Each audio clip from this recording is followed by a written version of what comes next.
Now it's time for Made in the Northwest. I'm here in North Portland at StormBreaker Brewing. Let's go make some beer. Hey guys, in today's Made in Northwest, we are down here with Rob Lutz, StormBreaker Brewing. Thanks for having us down. Yeah, man. absolutely. Thanks for coming in. This could be great. I love to see what you guys are doing because you are one of the legends in our area here as far as brewing goes. Thanks. I appreciate that. Always have some good beer down here. So, what are we making today? We are making our Triple Double IPA. It's actually our GABF, Great American Beer Festival version today, so a pretty special batch. Yeah. It's one of our more sought after beers and one of our more award-winning beers, and fingers crossed, hope to bring home a medal from GABF for it this year. That's great. I'm excited to see what we got going. What's the first steps of this? So first step is just prepping, making sure we got all the proper grain, all our enzymes and acids weighed out, and then making sure our water's temperature is hot, we have the proper amount of water, and then we'll get right into mashing in. Sounds good. I see we got some stuff going on over here.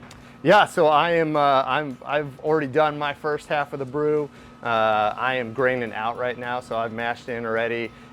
We've done our rest, our Vorloff, and then we have laundered into our mash tun, into our kettle. Yep. And we are in the middle of boil right now. Cool. So what's that boil do then? So we are doing a couple things with boiling. Obviously, we're trying to sanitize it. Yep. Everything on this side of the kettle, we wanted to make sure it's sanitized. And then we're also adding our hop additions to the kettle. For this particular beer, we have 9 hop additions in the kettle every 10 minutes. So we're getting some bitterness, we're getting some flavor, and we're getting some aromatics. We'll finish at the end with a really large whirlpool addition. I gotta ask you, as you're sitting here working, what got you into brewing, man? In college, I started a bottle collection, and after I ran out of all the BMC bottles, Bud Miller Coors, I found a place in Binghamton, New York called Sam the Beer Man, and started trying different beers. And I was like, all right, this is different. I like this. I eventually got a job running a beer distributor when I was 23. Nice. At a place called Halftime in New York, and we had something like 2,000 different beers that we carried. Wow. And I got to try just about everything that came in the door, which is pretty cool. So we had a retail operation, and then we had a wholesale division that sold to other bars and restaurants, and I ran the wholesale division, was the only employee for the first 10 months. And it was quite a learning experience for a 23-year-old. Yeah, no kidding. I learned how to ship beer in containers cross country, and did that for 3 years. And then came out here 2006. Tried to get a bartending job. Yeah. Eventually went to work for a local beer distributor, Point Blank Distributing. Then did eventually get a bartending job, and then ended up at the brewery that was here before Amnesia. And I was washing kegs for them for 3 years. Wow. Before I finally got an opportunity to get up on the brew deck. I had 2 other jobs bartending at that time. I was bartending at Produce Row Cafe and Cascade Barrel House, and all while washing kegs here, and then finally moved up to the brew deck here. And then after about a year and a half, the owner decided he wanted to sell the place. He had a production facility up in Washougal. I was up on the brew deck, and he was like, "Hey, Rob, I'm selling. If you're interested, let's talk." So I put the mash paddle down, and was like, "All right, let's talk." And I think it was like 4 or 5 months later, we signed paperwork to take this place over, and went from washing kegs to owning the place. So do the order, as you put those in, does that change the flavor if you were to mix them up? Is there a specific order that they go in, or? Yeah, so the additions increase. Oh, there's another timer for something. So we start with 1 ounce of each, 2 ounces, 3 ounces, 4 ounces, 5 ounces, 6 ounces, 7 ounce. And then they get bigger for our 10-minute edition, our flavoring edition, and then it's like 15 pounds by the Whirlpool. Wow. So we're looking for some subtle bitterness and flavor from some of these early editions. A lot of our flavor will come from that 10-minute edition. Yep. and then looking for a lot more aromatics from our Whirlpool edition.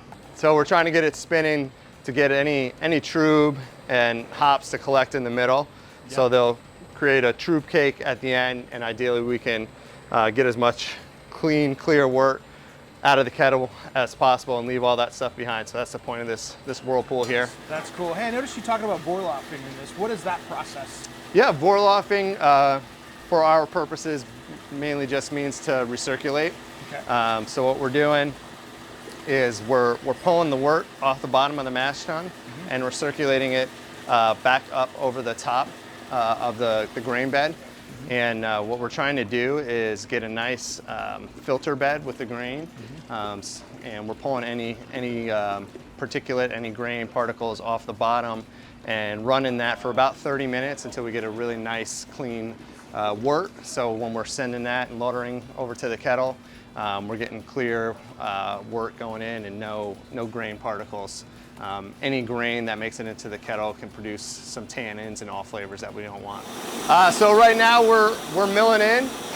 So Adam's up there mixing everything up. We don't have any rakes in our mash tun, so he's up there stirring. Then he'll run down here, throw a bag in, which you're going to be throwing the next one in, and then run back up and stir it up. A lot of guys have a grist case where it's all milled prior. We do it all during the mash-in, one guy running back and forth. It's quite a workout. Nice. That's a good way to do it. Ready? All right.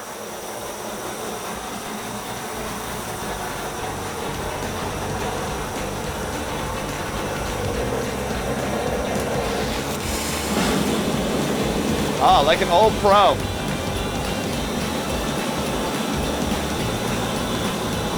Beautiful. There we go. Nicely done.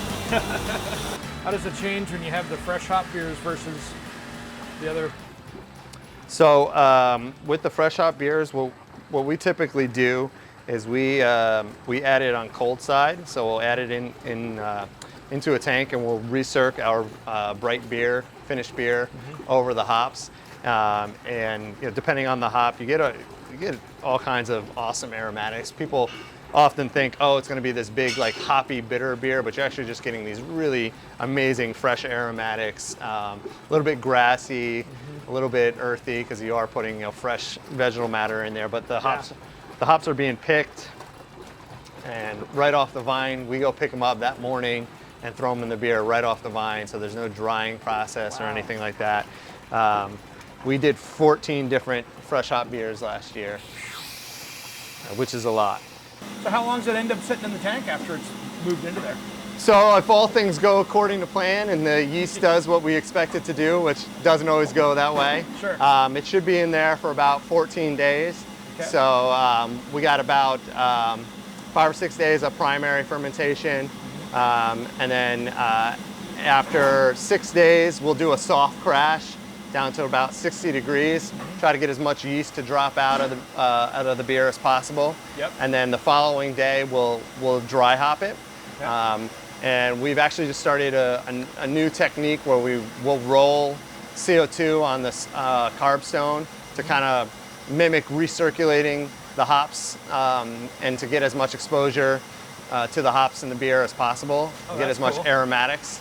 And then we rouse one day, and then we just kind of let it hang out for another 3 or 4 days.